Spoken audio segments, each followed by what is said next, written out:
चलिए जी, जय हिंद दोस्तों, welcome to the tax club by C Rohit Srivastava. कैसे हैं आप लोग? उम्मीद करता हूँ आप लोग सब बहुत बढ़िया होंगे। तो आज का हमारा जो टॉपिक है वो है प्रोविडेंट फंड का। प्रोविडेंट फंड में जो हम कवर करेंगे वो पहले तो प्रोविडेंट फंड को समझेंगे, साहब प्रोविडेंट फंड होता क्या है, और उससे भी इंपॉर्टेंट है कितने टाइप्स के प्रोविडेंट फंड होते हैं। जैसे रिकॉग्नाइज प्रोविडेंट फंड होता है, अनरिकॉग्नाइज होता है, स्टैट्यूटरी होता है, यूआरपीएफ होता है और पब्लिक प्रोविडेंट फंड होता है। तो टोटल बेसिकली 4 टाइप के प्रोविडेंट फंड होते हैं। उसके बाद इनका टैक्स ट्रीटमेंट क्या होता है।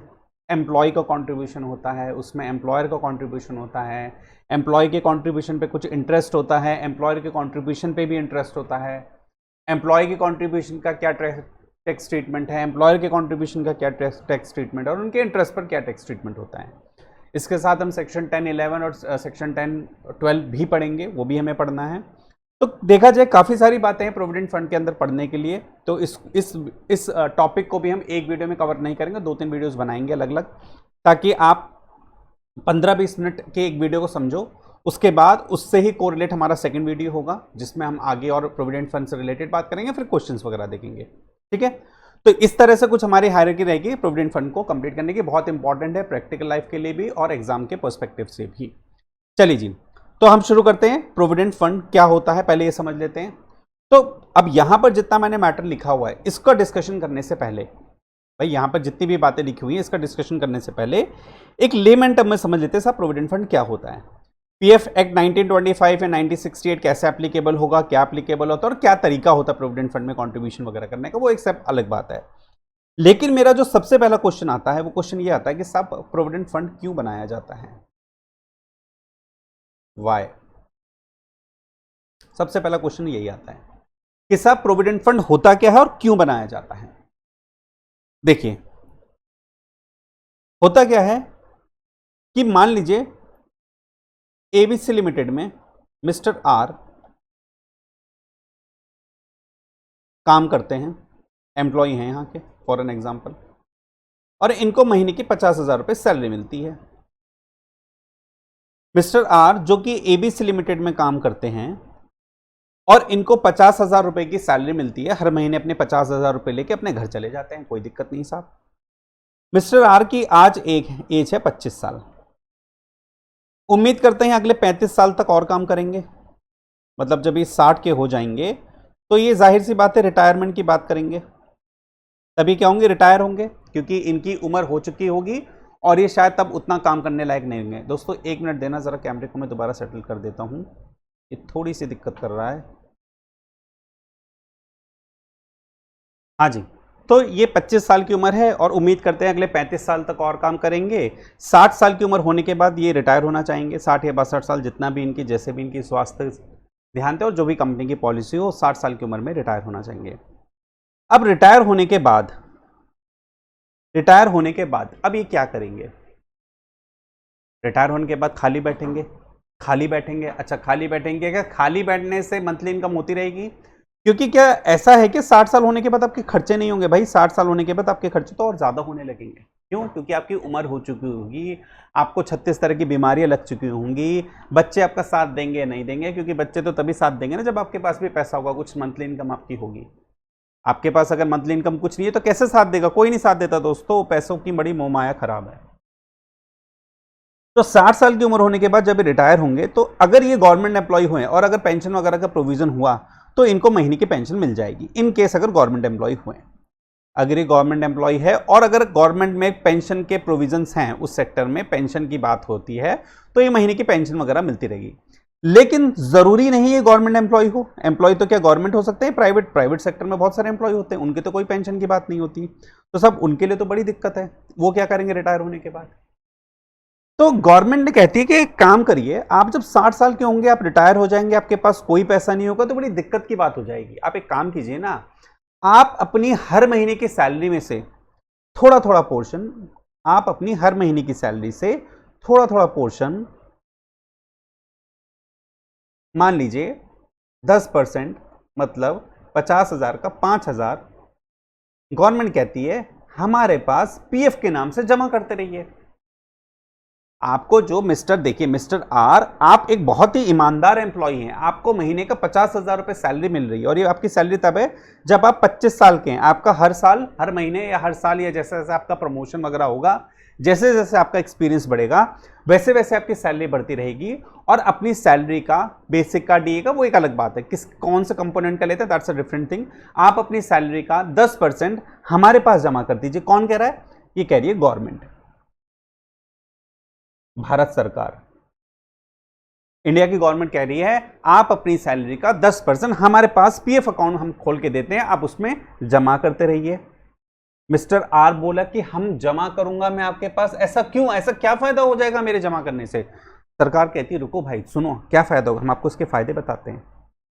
आपको फायदा यह होगा कि आप जो अगले 35 साल तक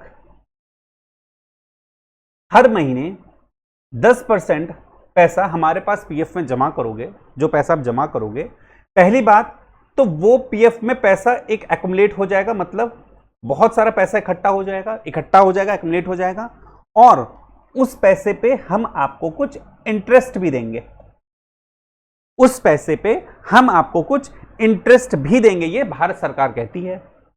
तो मिस्टर आर का अगला क्वेश्चन होना चाहिए, साहब एक बात बताइए, मेरा पैसा, मैंने अपनी सैलरी का हर महीने 10% आपके पास जमा कर दिया, सरकार आपके पास मैंने जमा कर दिया, मोदी गवर्नमेंट के पास जमा कर दिया, जिसकी भी गवर्नमेंट हो उसके पास पीएफ अकाउंट में, सेंट्रल गवर्नमेंट के अंडर आता है पीएफ अकाउंट, उसके पास जमा कर दिया, और आप मुझे कहते हो कि साहब आप मुझे इंटरेस्ट देते हो। अभी मान लीजिए इंटरेस्ट चल रहा है 7%, 7.10% है इंटरेस्ट रेट।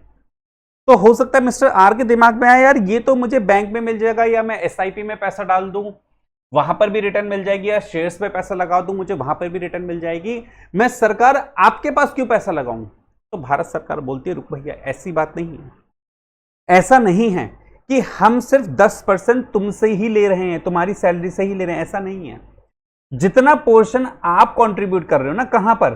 पीएफ के अकाउंट में, हम आपके एम्प्लॉयर से भी उतना पैसा पीएफ अकाउंट में लेंगे, और वो पैसा आपका ही होगा, वो पैसा आपका ही होगा। मतलब कि 10% 5,000 रुपए आप अगर अपने पीएफ अकाउंट में जमा कर रहे हो, 10% 5,000 रुपए अगर आप अपने पीएफ अकाउंट में जमा कर रहे हो, तो उतना ही हम आपके एम्प्लॉयर से भी पीएफ अकाउंट में जमा करेंगे, और ये जो पीएफ अकाउंट का होगा वो मिस्टर आपका ही तो होगा। मिस्टर आर, ये तुम्हारा ही तो पीएफ अकाउंट होगा, लेकिन उसमें कंट्रीब्यूशन तुम्हारी सैलरी के साथ साथ एम्प्लॉयर को अपनी जेब से भी उतना पैसा उसमें डालना पड़ेगा, और ये जो टोटल अमाउंट होगी ना मिस्टर आर का, जो एम्प्लॉयर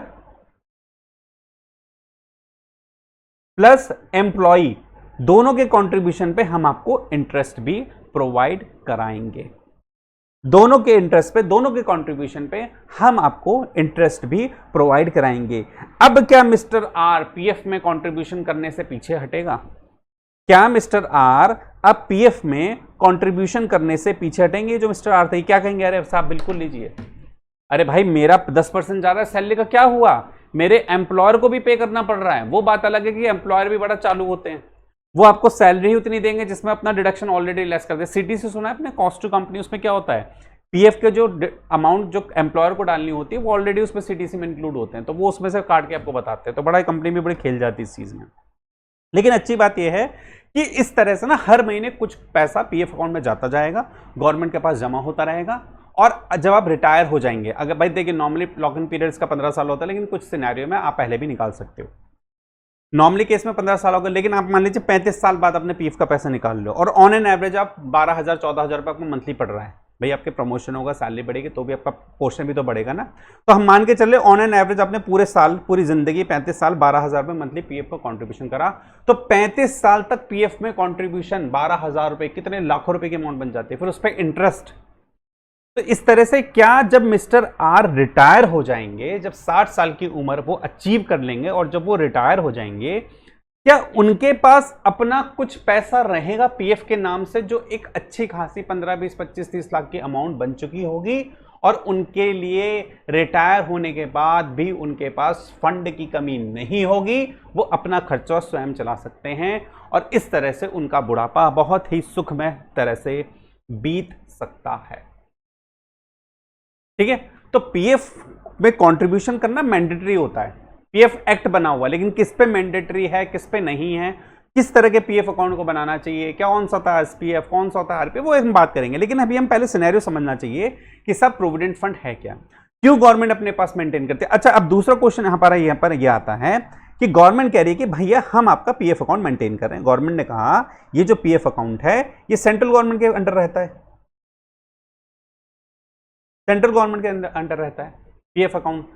अब इस पीएफ में जितने भी एम्प्लॉयर होंगे, सब एम्प्लॉय का पैसा आ रहा होगा, लाखों करोड़ों रुपए, अरबों रुपए। उसके बाद एम्प्लॉयर का भी कंट्रीब्यूशन आ रहा होगा, अरबों रुपए। तो गवर्नमेंट के पास हो सकता है बहुत सारा पैसा, मान लीजिए गवर्नमेंट के पास 5,000 करोड़ रुपए इकट्ठे हुए पीएफ के नाम पे। अब गवर्नमेंट इसका क्या करेगी? गवर्नमेंट क्या इसको ऐसे पैसे पड़े रहेंगे और उस पर कहेगी लो भैया हम से 10 साल 15 साल बाद 7% इस पर हर साल का इंटरेस्ट भी लेते जाओ, आपने पैसा हमें दिया, लो इस पर हम इंटरेस्ट दे रहे हैं, ऐसा होगा? नहीं साहब, गवर्नमेंट क्या करती है, इन पैसों को गवर्नमेंट भी इन्वेस्ट करती है। अब इन्वेस्ट इक्विटी में, म्यूचुअल फंड, कहां पर भी हो सकता है। वो गवर्नमेंट, वो देखिए जो भी इन्वेस्टमेंट का पोर्टफोलियो देखता हूं वो उन पर डिपेंड करता है किस तरह की सिक्योरिटी में गवर्नमेंट इसको इन्वेस्ट करना। हो सकता है फॉरेन एक्सचेंज में इन्वेस्ट करे, हो सकता है सिक्योरिटी में, हो सकता है म्यूचुअल फंड्स में, हो सकता है इक्विटी में, कहीं पर भी इन्वेस्टमेंट करेगी, लेकिन गवर्नमेंट इसको इन्वेस्ट करेगी।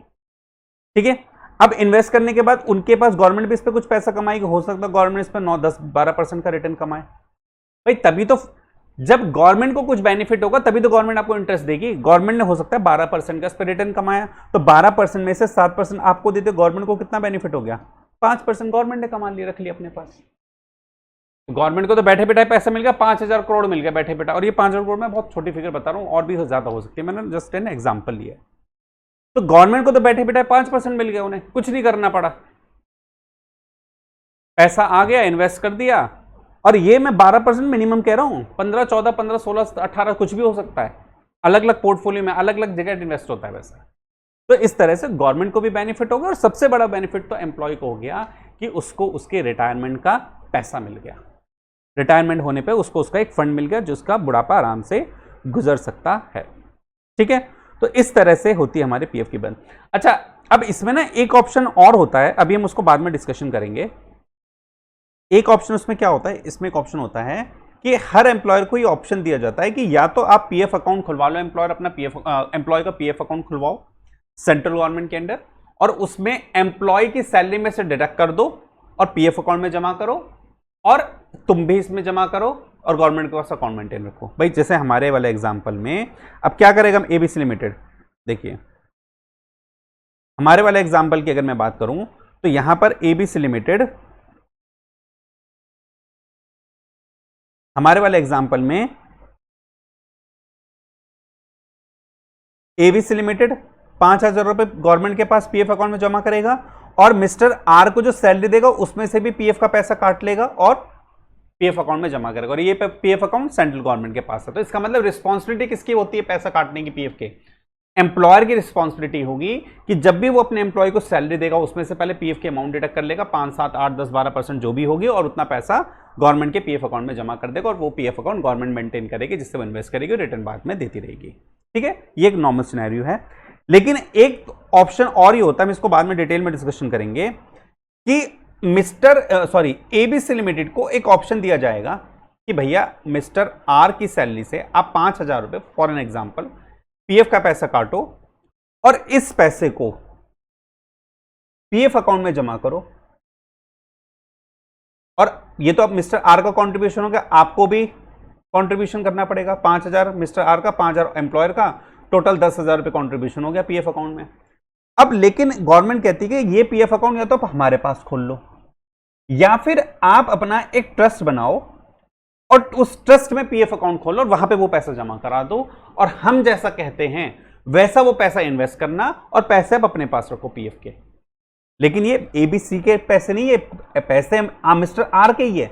लेकिन दो तरीके होते हैं, या तो गवर्नमेंट खुद अपने पास पीएफ अकाउंट मेंटेन रखा हुआ है, या फिर कंपनी को कहते कि आप एक ट्रस्ट बना लो और उस ट्रस्ट में एक पीएफ अकाउंट खोलो एम्प्लॉय के नाम पे, जिसमें उसकी सैलरी से पैसा काट के जमा करते रहना, अपना भी कंट्रीब्यूशन डालना, और इस पीएफ अकाउंट के पैसे को आप इन्वेस्ट करो जैसा हम कहते हैं।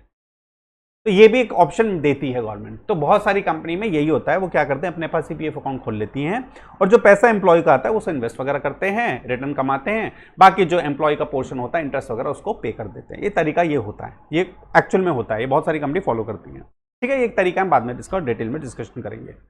तो अभी हमने जो समझा वो बेसिक हमने समझा पीएफ अकाउंट के बारे में कि साहब पीएफ होता क्या है, क्यों बनाया जाता है, क्या तरीका हो सकता है। अब जो हमारा अगला कॉन्सेप्ट है वो है सब कितने टाइप का पीएफ। अच्छा, उसको डिस्कशन करने से पहले हम जरा यहां समझ लेते हैं, डेफिनेशन थोड़ी सी पढ़ लेते हैं एक बार। देखिए, provident fund is a scheme intended to give substantial benefit to an employee at the time of his retirement. Under this scheme, a specified sum is deducted from the salary of the employee each month at a regular interval or as his contribution toward the fund. The employer also generally contributes the same amount out of his pocket to the fund. The contribution of the employer and the employer invested in approved securities, interest earned thereon is also credited to the account of the employee. Credit balance in the provident fund of the employee consist of the following. अभी तक हमने यहाँ पर जितनी बातें पढ़ी हैं, यहाँ पे जितनी बातें हमने पैराग्राफ में समझी हैं, क्या हम इसको ऑलरेडी डिस्कशन कर चुके हैं? बिल्कुल साहब, हम इसका ऑलरेडी डिस्कशन कर चुके हैं। अगला पॉइंट क्या कहता है कि जो भी पीएफ अकाउंट में उसमें 4 कैटेगरी होती है। तो एम्प्लॉय का कॉन्ट्रीब्यूशन होगा, उस पर इंटरेस्ट, एम्प्लॉयर का कॉन्ट्रीब्यूशन और उस पर इंटरेस्ट, यही 4 कंपोनेंट होता है पीएफ के अंदर। अब इसका ट्रीटमेंट चारों का अलग अलग होता है, अब वो हम बाद में डिस्कशन करेंगे। The accumulated balance is paid to the employee at the time of retirement या फिर रेजिग्नेशन, और अगर वो एम्प्लॉय मर जाता है तो उसके घर वालों को, जो भी इसका लीगल उत्तराधिकारी होगा, उसको वो पीएफ का पैसा दे दिया जाता है। The Provident Fund represents an important source of small saving available to the government. Hence, the Income Tax Act 1961 gives certain deduction saving in a Provident Fund account. ये ट्रीटमेंट डिस्कशन करेंगे। तो अभी हमने समझा कि साहब प्रोविडेंट फंड होता क्या है, ठीक है। अभी हम अब चलते हैं हम काइंड्स ऑफ प्रोविडेंट फंड में। सब कितने तरह के प्रोविडेंट फंड होते हैं, ये एक बहुत इंपॉर्टेंट पार्ट है। प्रैक्टिकल लाइफ के लिए भी आपको बहुत पता होना चाहिए कि सब कितने टाइप्स के प्रोविडेंट फंड होते हैं।